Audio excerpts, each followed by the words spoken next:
I'm Catharine Potvin from Stragility, and I'd like to welcome you all to this morning's panel discussion of how 4 Capital Region leaders have positively disrupted the crisis.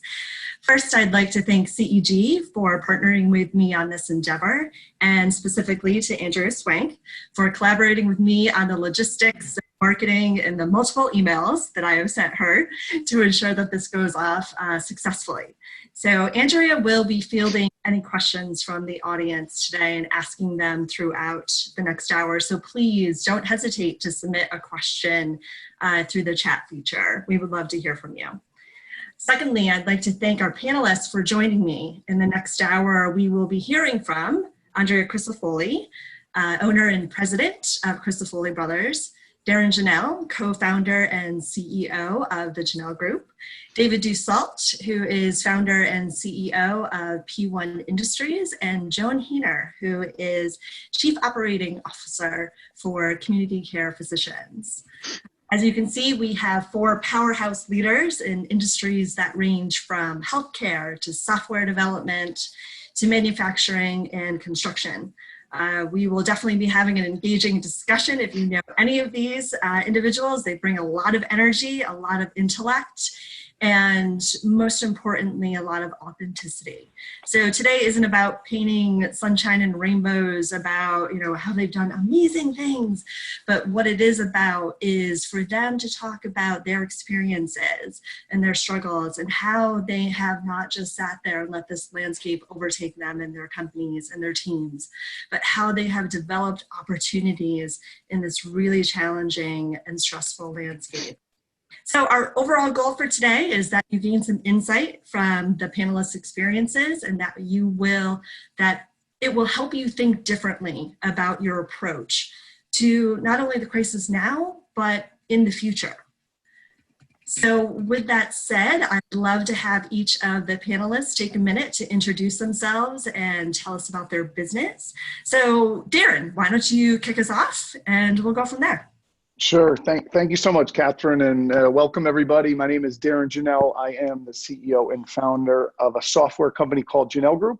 We build custom web applications for businesses. So if a business can't find a software product off the shelf that meets their needs, they have something really specific that they need, we'll come in and build that software for them. That's what we do. Thank you, Catherine. Andrea, what about you? Good morning, everybody. Thanks for coming. And fellow panelists. So Andrea Crisafulli Brothers Plumbing and Heating. We're a 3rd generation, this year celebrating our 80th year in business. Wow. Plumbing, heating, cooling, large mechanical projects, as well as residential service and installations. Thanks for joining us. Joan. Hi, good morning, everybody. And thank you as well for inviting me to participate in this panel. And so I am, as Catherine said, I'm the Chief Operating Officer of Community Care Physicians. We are the largest independent multi-specialty medical group practice in the region. By independent, I mean we're actually owned by the physicians. So although we have wonderful collegial relationships with all of the hospitals, health systems, insurance plans, whatever, we are a large medical group. We provide the care. So we operate in over 70 facilities in the capital region. We have about 450 medical practitioners, about 2,000 employees. And as I mentioned, we're multi-specialty. We are the largest provider of primary care services in the region with over 360,000 patients attributed to our practice. And then we provide about another 25 to 30 medical specialties services as well. Great, thank you. And David. Good morning, everyone. Dave Dussault, founder and CEO of P1 Industries. Thanks, Catherine, for having me, fellow panelists and CEG viewers. We started as a traditional contract manufacturing business that we started 14 years ago. We've morphed into more of I'll call it a operating holding company. So we have multiple manufacturing locations in the capital region and some holdings in Colorado. And we're starting to invest more in industrial technology. So great privilege to be here this morning. Thanks for having me. Great. Thank you all. So let's get started. Let's go back a couple months ago and let's think about the beginning of March to mid-March, when really New York started shutting down and everyone was giving orders to work remotely, who's essential, who's not essential. There was a lot of quick thinking and quick action that needed to be involved. So Joan, why don't you talk to us about what steps did your business take to respond to all of this? How did you pivot? Are there new processes that you put in place, new services? What changes did you implement? Really tell us about how you went from, normal state of business to really having to change things very urgently. Okay.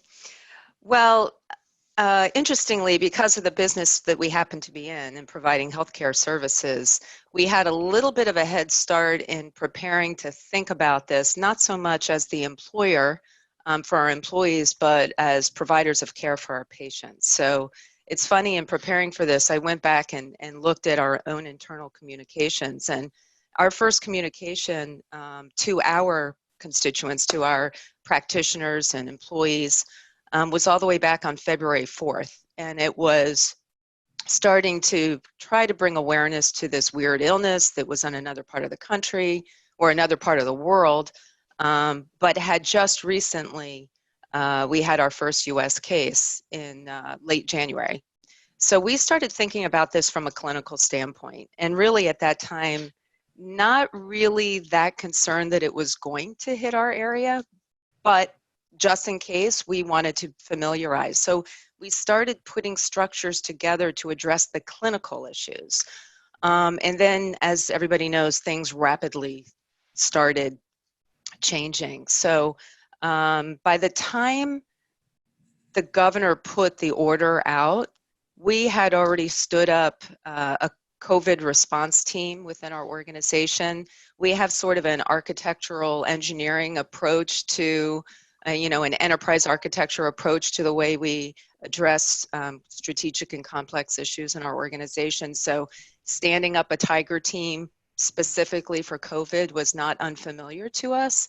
So we stood up what we refer to as our COVID response team. And the most important thing for us was that it was like drinking from a fire hose in terms of the information coming, both clinical information and then, of course, the information to run our business, that we felt it was really important that we were sending a consistent message across our organization. So communication. So our Tiger team, continuing until today, we now meet 4 days a week, but we've met 5 mornings a week. We begin our day with our Tiger team addressing what we need to address that day for our constituents, whether those are our patients, our physicians, or the community. We held for the first several weeks nightly COVID briefings that were clinical briefings for our entire organization by webinar. We still continue those 2 nights a week. And then I host a town hall that addresses all administrative and management concerns that could impact our organization because of this, 1 or 2 noon times a week.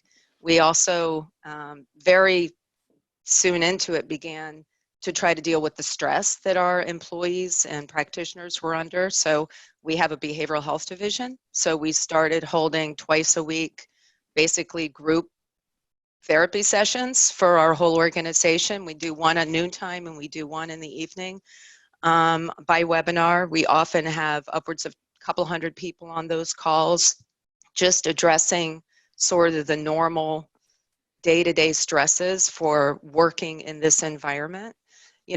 We all have issues where we face challenges for periods of time, and often you get through those because where the light at the end of the tunnel is. And one of the most difficult things I think about this particular situation is it's so open-ended. And we go from thinking about when's the light at the end of the tunnel to thinking about what is the new norm. And so anyway, communication was key for us. The biggest change I think we had to make does come back to the business side of it. And that was, we're in the unique situation in that we are an essential business that was actually told to shut down much of what we do. So although we're healthcare providers, the the executive orders from the governor forced us to have to cancel all of our elective procedures. We canceled almost all of our well patient visits. Any sort of screening procedures that were not diagnostic in nature, we had to cancel. So although we are on the front line, we also had to essentially shut down a vast majority of our business. So how we were going to re-engage the business side of it had to really go towards telemedicine. And that was something we had just begun a pilot the week before the shutdown in one practice. And, but we knew that we had to rapidly get this up and running because this was our lifeblood. Seeing patients was our lifeblood. And if we couldn't do it in person, we had to do it by telemedicine. So 9 days after the governor's order, we had stood up telemedicine in 64 practices with over 350 of our practitioners. And we are now averaging, depending on the day of the week, between 1,000 and 1,400 telemedicine visits every day. So this has completely changed some of our business modeling and what we will be doing going forward. But I'd have to say that that was the biggest issue for us, was how were we going to earn money? And it was really by telemedicine. How did the patients respond to the switch to telemedicine? Well, it's really interesting, and across the various demographics of patients, you might draw some conclusion that this wasn't going to work well for the older patients and it was going to be great for the younger patients, but it really is a mixture across the board. There's great stories of actually physicians of ours who are approaching 70 having great telemedicine appointments with, patients in their 80s and helping them technically, work through the issues. It actually has really, overall, I think the fact that we're doing, thousands and thousands of visits a week speaks to the fact that it's being taken to pretty well. It's an interesting dynamic because people have been using telemedicine for a while, but they've been using it in very restricted uses. It's really been about acute incidents that you need something really quick. You have an ear infection, you want to get an antibiotic, whatever. This is very different. We're talking about longitudinal care with our patients who we already have established relationships with. We already have trust. And for the patients to actually be able to see their physician or other practitioner, I think has been really helpful to them in a really scary time, particularly those patients of ours who have COVID, where they maybe don't have anybody else who can be with them, but they have the ability to connect with their medical practice. So in that sense, it's been really very reassuring for them. So we're very, very pleased with it. Sometimes it takes a crisis to light that fire under you to get something done that you've been wanting to do for a long time. And certainly with telemedicine, that's the case for us. Yeah. So it's a silver lining. Yeah, definitely a game changer as well. As I see it's something that's going to definitely be carried forward. Absolutely. David, I would love to hear from you on the manufacturing side. Yeah, the week of March 20th was a real scary week for us. Locally, we have about 100 employees working in a factory environment. And then, obviously we have a manufacturing company we're owner of in Colorado. So really trying to navigate the two different governors and our executive orders and the timing of making pretty dramatic changes to, work issues. And, I'll be honest with you, going through that week, as a leader, I didn't really know what day-to-day was going to hold. It was a very scary time for us. And, we held every day all hand meetings and kind of, I've always learned through any crisis, through any issues, we've had a number of them over the course of our, 14 years as a company. You always have to communicate with empathy and transparency. And one of the things that we just kept telling the guys and the employees was, hey, we don't know what's going to happen tomorrow. We want to make sure everyone stays safe. We want to be compliant to whatever the governor tells us to be compliant to. But at the same time, we don't know what our strategy is yet. So that week was a pretty scary week, the week of March 20th. The good news is, thank God we remain open and working the entire time. We had to go to a 7-day shift structure. And, nobody has gotten sick, thank God so far, and everyone's been productive. But that first week was scary. It really was something I've never had to deal with before. And we just dealt with it empathetically, transparently, really pulled the employees in and said, what can we do to make sure you feel safe so you can feel, confident in being productive on a day-to-day basis. But, we just feel blessed that we were able to work through this and remain healthy and everything else. So. Right. And I would add, take a look at David's LinkedIn, because you posted a great blog, somewhere around the end of March, beginning of April, about navigating all of this as a small business CEO. And it really is a fantastic, I would call, roadmap about what you did as far as evaluating and looking at the strategy and really focusing the priorities and executing. So, and also not just for your business, but how you helped organizations in the community. So I would definitely point people towards that blog on your LinkedIn. So I thought it was very valuable and very impressive. I wish it was from intelligence. It was just from tried and true hardship over the last couple of years and trying to figure out how to navigate those things. So just some best practices that we've learned. Thanks, Catherine. You're welcome. Andrea, what do you think? Want to hit this question? So some of my management team thought I was, overreacting right away the week of the 12th. It seemed like everything, like a light switch, just changed that week. So we had gone out and purchased like 25 laptops. We'd never worked remotely before. Everyone had always been in the office. Shout out to Repeat Business Systems. They were our IT folks. They just, got our laptops up and running and did a training for our staff. And we went from like 58 people in our office down to somewhere between 8 and 12 through this whole time period. So that was probably the biggest change for us right away, was the change in the how many people we had to deploy from working from home. Yeah. Darrin? Yeah, so I'll just share some amazing executive vision and leadership on my part.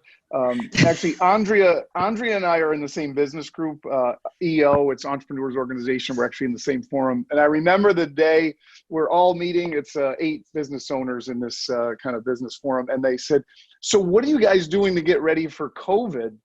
And, coronavirus. And I remember saying to the group, I was like, oh, would you guys stop? This is nothing. This is just like bird flu, SARS. Nothing's going to happen. I guarantee it. And I just think that shows some of my great vision. And I can really tell what's coming down the pipe. So thank God we're a software company and people can transition to working from home fairly easily. We got lucky in that way. But I definitely had no idea this was going down. And even when it was presented to me early, Andrea, you can remember, right? I was like, our jaws dropped, of course. We're like, no, it's for real, DJ. It's happening. Yeah, I didn't think so. And we've been working home forever. So it's, anyway, that's enough. Keep going, Catherine. So this flows right into, let's talk about, because I've talked with each of you about this, and you have great calls about how you took all of this and you did develop new processes or new opportunities. So Andrea, I know we talked about the way that you engaged with your residential customers, right? Mm-hmm. New process in place about communication. So why don't you tell us, really Sure. So one of the biggest challenges with being essential for our business, so we were grateful to be essential and be of use to the public, but at the same time, we had the issue of safety of our team members and the safety of our customers. So that was what really created the opportunity for us to differentiate ourselves, and communication, really strengthening relationships and instilling confidence in our employees and our customers. Not that they didn't have it, but it was really a time to step up. So from an employee perspective, what we started doing to make them feel safe, besides providing the PPE and all of those things, was for each service call that came in, we would ask them the CDC recommended questions about, in the last 3 days, had they been ill or anyone in their home been ill? You all know the questions by now, so I won't, mention all 4 of them. But so we would do that before we would book the call. And then the day before the call, we would send an automated email to everyone and asking those same questions. And then post-call, 4 or 5 days after the call, and we're still doing this, we send a follow-up email to say, hey, has anyone in your home, become ill since we were there? So by doing those things, it sort of reassured our team members that we were proactive in the homes we were sending them in. And then from a customer standpoint, we jumped on things like, a note on our website from me personally, letting them know what we're doing. And then when we booked the call, we would also tell them all the PPE that we were, everyone was supplied with the masks and the booties and gloves. We were wearing masks early on. We ordered a bunch of spray bottles and did an assembly line in our warehouse. And so everyone has not only a hand sanitizer, but a large bleach water combination bottle. So they're cleaning after every call, they're cleaning their tools, their tablets, their cell phones, their steering wheel. So we sort of have a protocol for how our service technicians are engaging on a customer basis. And then on our construction projects, we're pretty safe most of the time anyways. I mean, have to be in construction, I guess is my point. I think it's an elevated industry when you're out on job sites anyway. So really it was just fine tuning things out there and incorporating the new CDC guidelines. It was a challenge, of course, with some of the projects shutting down that were not considered essential.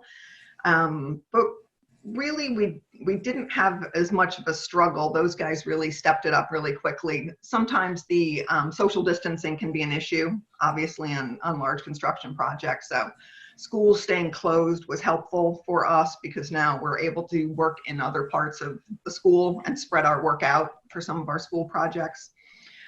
Those are some of the opportunities. Some of the other things I think we spoke about week 2, I think I sort of started panicking for my team members that were scared about finances and things like that. Spouses losing jobs. And we, of course, didn't have as many hours as we had been, right? I mean, people were only calling with real emergencies. They weren't calling just to have a routine service call done. So we quickly implemented an emergency payroll advance program and pushed that out to the team, which is nice, where they could borrow up to $1,000. And when they come back to work, they can pay that back. Those were some of the things. We really pushed our employee assistance program. We hadn't had great participation in that, and we took the opportunity to really encourage that, sort of speaking to Joan about the mental health piece and the importance of them just knowing we're there. One of the last things I guess I'll just mention quickly is, so we were one of the recipients of the PPP money, but with that then comes the challenge. We had furloughed about 35 people. You need, of course, now your full-time employee count has to be back up, and you want to have your payroll where it needs to be, but you also need to do that safely and for everyone who's coming back. So what that did for us was created an opportunity to extend our hours, which is something I've always wanted to do. For probably 5 years, we've been talking about being a 7-day-a-week call center. So now we've done that in order for people to maintain 40 hours and not be in, so close to their coworkers. So we've extended our internal, and then we've also increased our warehouse hours. So we're 6 to 6 at our warehouse now. So those are some of the positives that will stay with Crisafulli Brothers and that we've gained and learned from, and that we kind of now have in our tool belt, so to speak. I guess sounds corny, but. Yeah, Andrea, I love what you said about the hours and kind of spreading that out. Dave and I are quite close. Dave, haven't you done that and able to utilize your factory a little bit more? Maybe you would talk a little bit about that. Yeah, Andrea, I think you're onto something. One of the things that we did quite well, obviously under the notion of social distancing, we moved all of our employees. We have about 70 shop employees working at machines and fabrication centers and so forth. And we moved them over a 7-day schedule. So we split them into shifts A and B and went 3.5 days on, 3.5 days on. So every employee gets 42 hours a week. And again, we've been blessed and we've been real lucky that we've been working steadily. We have a long cycle business. So we're working on projects that were, booked a year ago for the power plant or power generation business and other industries. But productivity, we measure W-2 productivity pretty aggressively. How many standard hours output you get on a per $1,000 of payroll. And our productivity is up 25% since this pandemic has started. And again, a lot of it has to do with getting everyone across one shift, with coverage. In one of, somebody asked me a question the other day. They said, what do you think has impacted productivity the greatest? Is it the spread in hours that you're getting? I said, no. I said, typically when you have people that can solve problems on the same shift as the folks that are making the product, that really generates productivity because you can keep things moving pretty quickly. So we've had great success with that so far. Matter of fact, we had a conversation the other day And I think we're actually going to keep that structure going forward. So one of the bright spots of this pandemic has been the ability to restructure our employees, keep them safe, right, by social distancing, but at the same time, getting more coverage and generating better productivity. So we're pretty excited about that. Yeah, same. I love hearing that because you're basically following the three things that in their priority order of safety, compassion, productivity. So because you're safe, keeping your team safe, and because you're compassionate, it actually lent to productivity. And so I love hearing that. Those are great examples. Darrin, we spoke recently about how you're using this time to transform your business. Can you elaborate on that?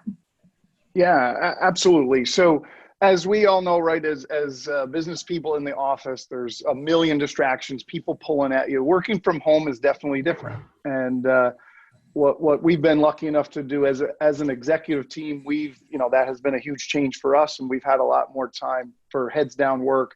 And one of the things we did, which was really cool, something we've wanted to do forever, a lot of our business is we bill hourly. So a classic hourly time tracking type of environment. We took this time to break down and categorize every single hour that we've ever worked since the beginning of the company back in 2012. And we've categorized it. We've categorized the cost, the project, so we can break down the profitability per resource, per project, per sector, per quarter. We can look at utilization rate.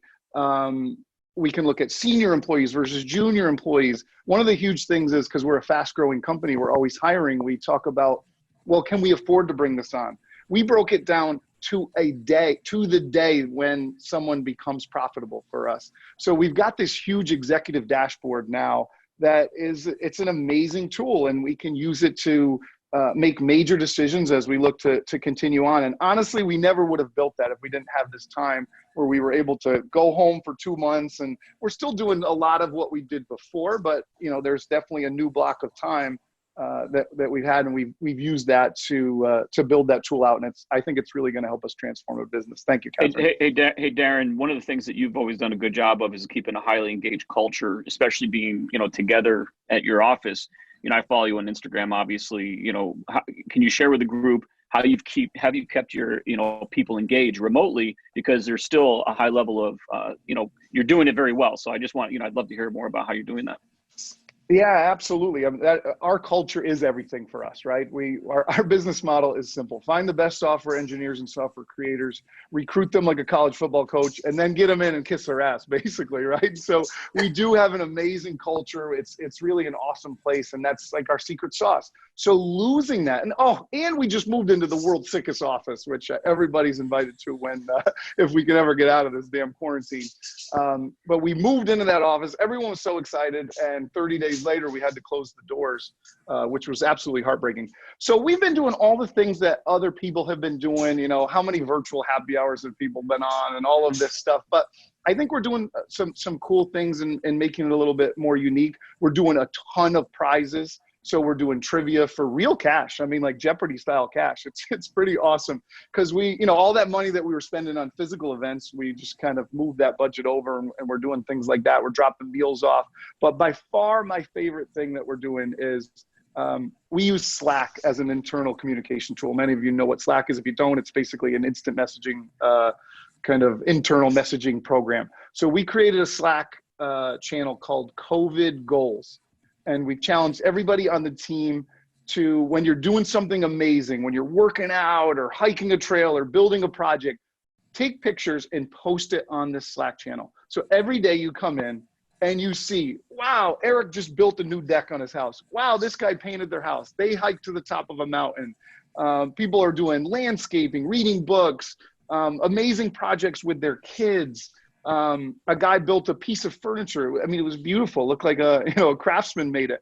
So to every day come in, and instead of like the normal old BS and I don't know, again, I'm kind of sick of the virtual happy hours, to be honest, but to go in and check Slack and see pictures of a really awesome project that one of your coworkers did, that's a shot in the arm, and says, you know what, I got to do something amazing today. And it's really allowed us all to challenge each other, and that's been by far my favorite little hack that we've done for culture, is our COVID Goals Slack channel. Thanks. And I would add to that, Darrin, too, to our audience, jump on and follow the Jahnel group. I follow you on Instagram. I'm sure you're posting on Facebook, but it's really inspirational because you have been able to attack the remote culture and really, get your team super jazzed and engaged and really have that experience still, when they're not in the office. And that's hard to do. So kudos to you for being able to really, create that. Yeah, thank you, Catherine. What we've seen, and people have experienced this, right? If you're in a group or a team and people don't really do that, it would be weird to come in and say, look what I did this, this weekend. It's so amazing. People think, yeah, whatever, dude. But once you start fostering that and you get some momentum, it snowballs and people want to do that, right? After you're feeling kind of lazy and then you go on and you see your coworkers have done this. It's not like a negative competitive thing. It's a fun, inspirational thing where you're like, now I got to add to that. And it's a good way to get yourself kickstarted. Thanks. You definitely deserve that spot on best places to work. I think it was Times Union. Thank you. Joan, any challenges that you want to talk about that you have turned into opportunities at Community Care? You talked about the telemedicine, which is awesome. Anything about the team or the doctors or just the engaging with the patients? Well, interestingly enough, one of our biggest challenges, which actually kind of came as a shock to me, going back to Darrin saying, your executive wisdom, I should have probably known this, but one of the biggest challenges we faced in this was the lack of awareness in the community about who we are and what we do. And it was not only in the community, it's through all the legislation. We find ourselves in this very unique position where we are absolutely on the front lines of this illness. We care for more patients than any organization in this region with 360 to 370,000 patients. But yet all of the focus around the legislative efforts, whether it was at the state level or at the federal level, were around businesses with fewer than 500 employees or hospitals. And so I spent, and we continue, spending an inordinate amount of time kind of re-educating the public about who we are and what we do. And, one of the areas that manifested in quite quickly for us is probably about, 3 weeks in, we had gotten to the point where because of the shortage of PPE, all of the hospitals that were doing testing limited their testing to their own inpatients and their own healthcare workers. So we had no place for our patients to be tested who we suspected had COVID, and we had no place for our staff members, our clinicians who maybe had an exposure to be tested. So we were like, well, this is crazy. We're not on any list for distribution for PPE. We're not getting any recognition that we might need financial support. So we decided to set up our own drive-through mobile testing facility. I will give a shout out to a couple of organizations that helped us, Gary Dake and Stewart's, actually donating fuel every day to run our generator, and BBL and Columbia Development donated a trailer and a generator for us. But we stood up that mobile testing unit, drive-through testing. We've now tested upwards nearly 3,000 people. There are points in time during this crisis where we were testing patients, people who, first responders, patients, our own healthcare workers, that could not get testing anywhere else.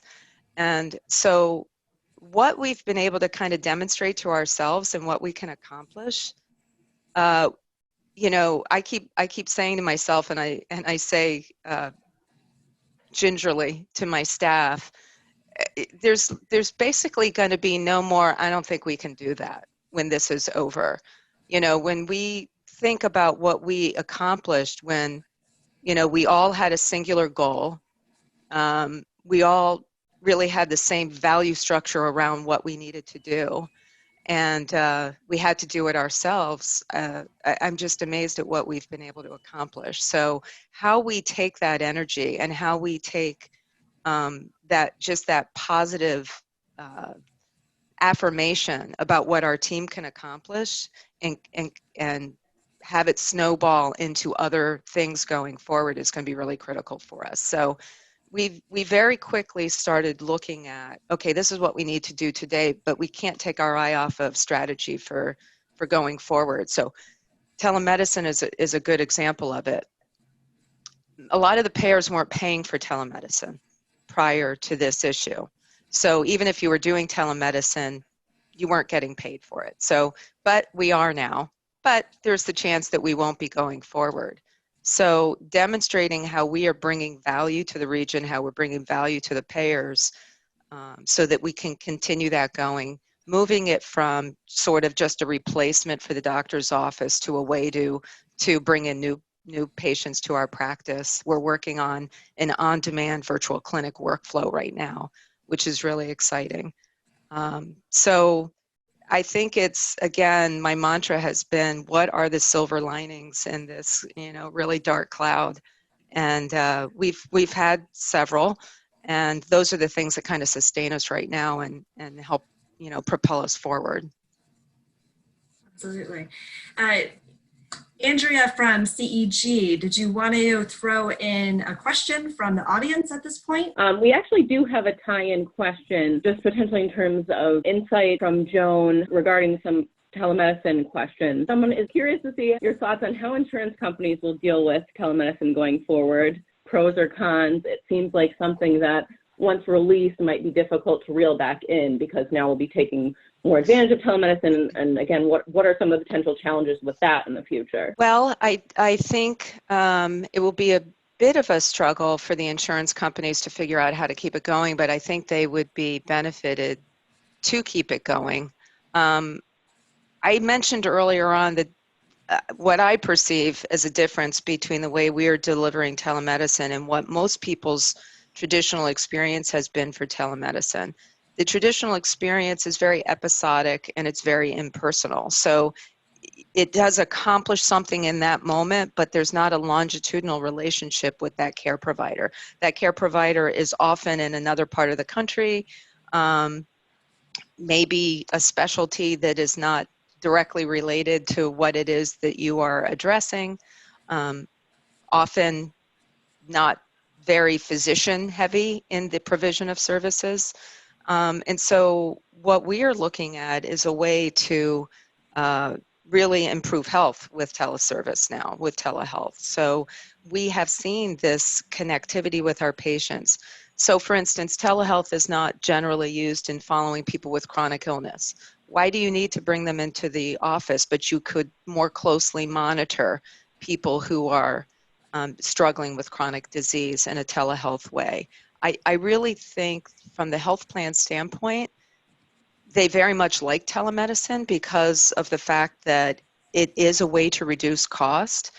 The key will be they haven't had to necessarily pay for it in the way they're paying for it now. And so how do we rationalize that going forward, I think is a big challenge for us. And those are conversations we've already begun. Because of our need to medically distance and socially distance, whenever we reopen, it's not going to be business as usual for anybody. So if a portion of our visits can always be telemedicine visits, we can keep fewer patients in the office. We can address not mixing well visits with potential respiratory illness patients. So it answers a lot of logistical issues for us, and I think is a way to actually drive costs down in healthcare. So I'm hopeful that we'll find win-wins out of this going forward. That lends us to a good conversation topic, Joan, about reopening and the fact that, everybody's talking about when will the capital region open. Obviously right now, we're not cleared to do that. And so it doesn't mean that people can't be planning. So Andrea and I actually had a really good conversation about the reopening, and especially since her company will be included in phase one. So Andrea, why don't you talk to us about, kind of your mindset regarding reopening and, what you're thinking, the plan for your business at this point in time. So I guess what our conversation really was talking about is the pressure and the responsibility, I think, that all of the phase ones across the country, New York State in particular is what we were talking about, have on them. If we get this wrong, it's a trickle-down effect to every other phase and to our state economy. So I think that for the construction and manufacturing industries, we have to nail it. We have to get it right, because if there's a spike and all of a sudden there's a whole bunch of people headed to Joan again, we're in a setback. So some of the things that we're doing, we're not rushing staff back to the office. I don't see that happening even when things, we have the go ahead. I think we're going to continue with I know we're going to continue with our 7-day open plan. We're going to have our increased hours. We'll probably bring some staff, we'll increase back. Some of the things that we've instituted are like area captains. So like finance, the service center, the commercial side of the business, everyone has a captain in that area. And twice a day, they're responsible for wiping down the common areas, the light switches, the copier machine, the water cooler, if it's in that area. So they do that at 11:45 and again at the end of their shift. Everyone is given, again, those same cleaning supplies that I mentioned that our service techs have. We do health assessments every day for every employee. That's another thing I forgot to mention that we do to reassure our customers and our employees that their coworkers are healthy. So we have a health assessment. They're asked 4 questions individually by their manager every single day. And that's kept a record of weekly when the time cards are sent in. What else are we doing? We'll continue with the social distancing. We'll continue with notifying employees that we're coming in. Some of the things that I don't know, there's a lot on thermal, right? Is it gonna get to the point where we're taking people's temperatures when they come into work? We're asking them to, is there gonna be something like a keypad when they come in that they're gonna put their finger on and it's gonna read their temperature and, then they can work for the day? I don't know how far it goes. There's some of the things we're thinking about. Is that the sort of thing that we're gonna have to install? So before this happened, we were planning on moving. We're in the midst of build out, much like Darrin just finished his. And of course, the open office concept is everything, right? It's the rage. And now I'm like, oh, good Lord, I wish that I hadn't ordered all of my furniture before this, because now I'm going to be installing sneeze guards in between people because everything was open before. And I really think that people are going to be looking for more of their own workspace, their own workstations, and it's our responsibilities to provide that. So I think that there's going to be a shift in what we look as in terms of being healthy. And I think that there's going to be a responsibility in the space that we provide our employees to work in. Just to name a few, I don't know. That's kind of what's on our mind these days. Just gathering information, best practices. This afternoon, our forum group has, we've been meeting every Wednesday. Normally it's just once a month, and we're going to get together and talk best practices this afternoon. So what sort of things each of us is thinking about instilling when we, sort of are off pause and go live again. So it's very much Catherine, probably. I just want to No, go ahead. Oh, sorry, Joan. Sorry, Andrea. I apologize. It was a small delay. Catherine, I'd love to speak into this because, for everyone that's watching, especially with this whole topic of reopening and, what does it mean for CEOs and business leaders? We've had the distinct privilege of staying open through this entire pandemic, not only here in Schenectady, but also in Denver, and keeping over 150 people gainfully employed and safe. And I just want to encourage all the listeners and the folks that are watching, it's scary to reopen because you've been kind of, working from home, and there's been a lot of different things that have been happening. But I can assure you from our perspective, we've been lucky and blessed enough to keep everyone healthy and safe. If you take proactive measures, we take people's temperatures and coming into the plant. We've mitigated at least 3 or 4 folks that did come in with temperatures. Thank God they did not test positive for COVID. And Andrea, going back to what you said, stations all around the shop for disinfecting, hiring a firm, at night, spreading and social distancing. Our office staff, all the engineering, supply chain people are still working each and every day in the operation, administrative staff as well, sales and marketing. So, if you take, as you think about reopening, we're kind of a small microcosm. And I look at a lot of the, the strategies around it from a governmental perspective.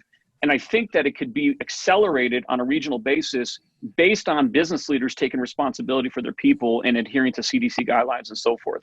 And I just want to encourage everyone who's listening, if you're proactive about social distancing, about disinfecting, if you're proactive about putting your employee safety first, every single one of our employees and all of our customers have avoided any major catastrophe because of those measures. So I think it's up to us as business leaders to be proactive about it and not be scared about reopening, and really go after it with those things in mind: safety, productivity, and keeping people safe. So that's just what I want to share. Thank you.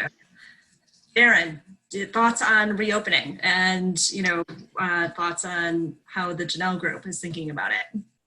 Sure. I think ours is a little bit less relevant for the crowd because we're in an industry where people could just seamlessly move to home. We really didn't skip a beat. I feel a little bit guilty as I see everybody else struggling in these ways, and we're just lucky enough to be in an industry like that.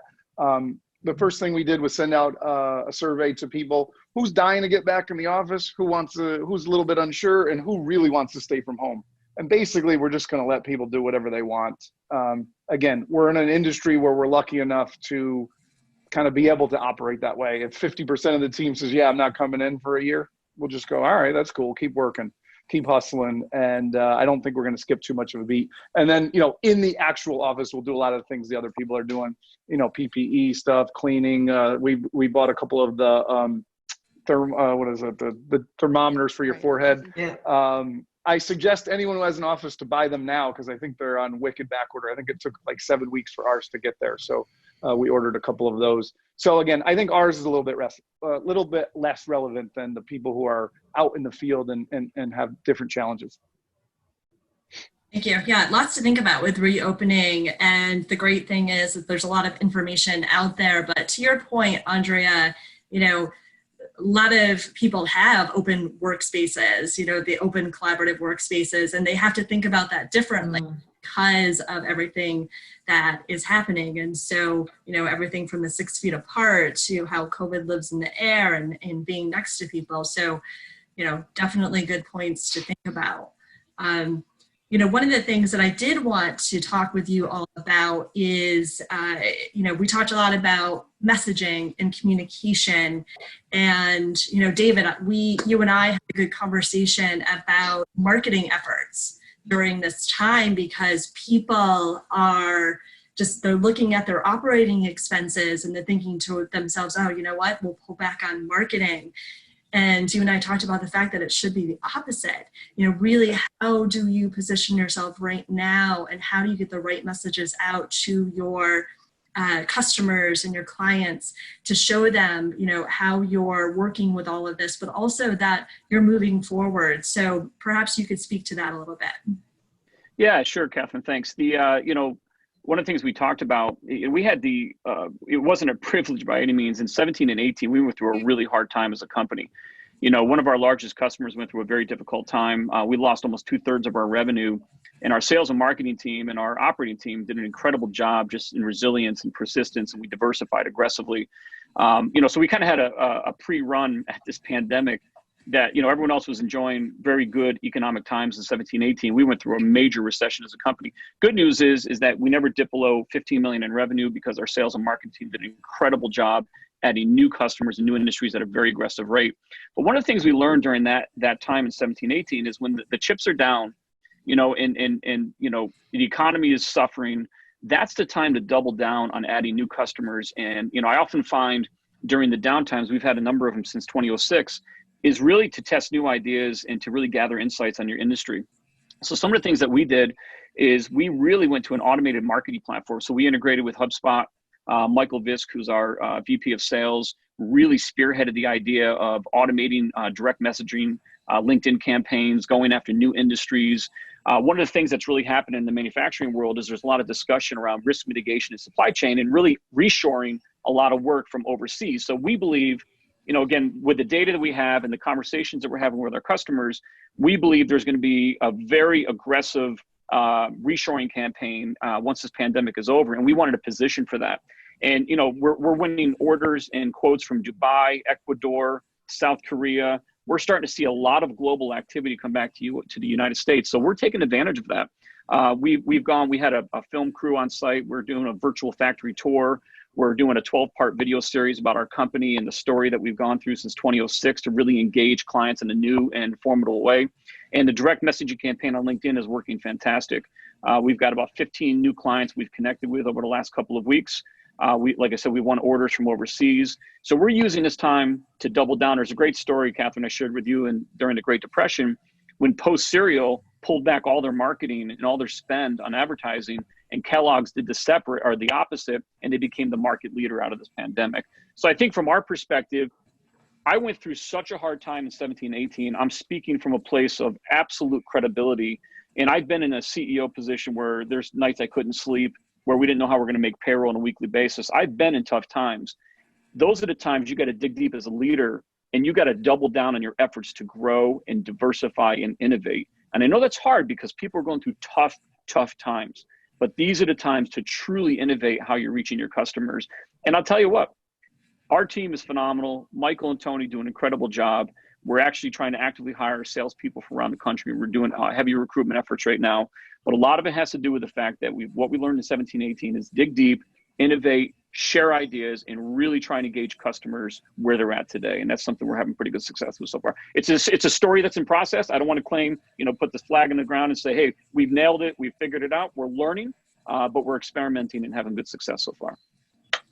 It's great to hear. Those are fantastic examples, because what we are hearing, people are asking us, what should we do with marketing? What should the messaging be? But also, how can we use that to develop new clients, new customers? And there's definitely a great balance. So thank you for sharing that. Those are definitely fantastic takeaways for people.